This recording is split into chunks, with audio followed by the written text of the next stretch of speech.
L'Épître aux Romains, chapitre 10. Frères et sœurs, le vœu de mon cœur et ma prière à Dieu pour les Israélites, c'est qu'ils soient sauvés. En effet, je leur rends ce témoignage. Ils ont du zèle pour Dieu, mais pas conformément à la vraie connaissance. Ils ignorent la justice de Dieu et cherchent à établir la leur propre. Ils ne se sont donc pas soumis à la justice de Dieu, car Christ est la fin de la loi pour que tous ceux qui croient reçoivent la justice. En effet, Moïse décrit ainsi la justice qui vient de la loi. L'homme qui mettra ses prescriptions en pratique vivra par elles. Mais voici comment parle la justice qui vient de la foi. Ne dis pas dans ton cœur qui montera au ciel.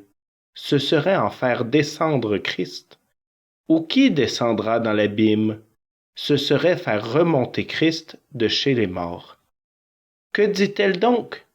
La parole est tout près de toi, dans ta bouche et dans ton cœur. Or, cette parole est celle de la foi que nous prêchons.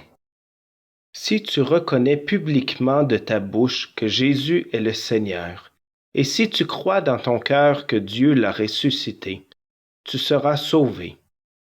En effet, c'est avec le cœur que l'on croit et parvient à la justice, et c'est avec la bouche que l'on affirme une conviction et parvient au salut.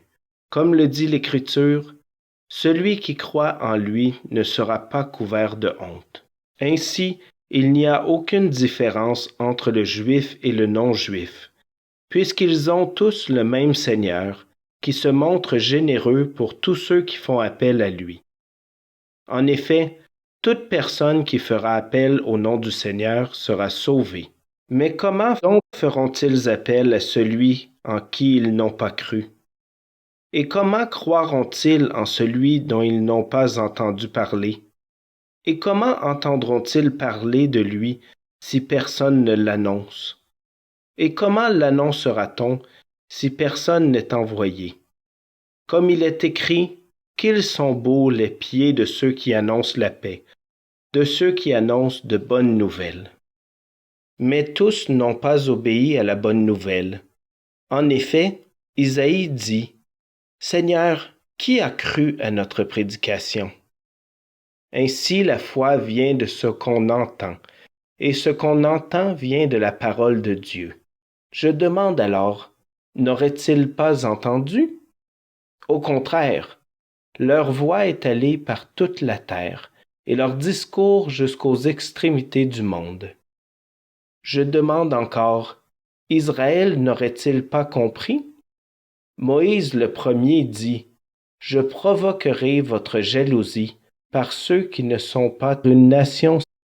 Je provoquerai votre irritation par une nation sans intelligence. » Quant à Isaïe, il pousse la hardiesse jusqu'à déclarer, « Je me suis laissé trouver par ceux qui ne me cherchaient pas. Je me suis révélé à ceux qui ne me demandaient rien. » Mais au sujet d'Israël, il dit, « À longueur de journée, j'ai tendu mes mains vers un peuple désobéissant et rebelle. »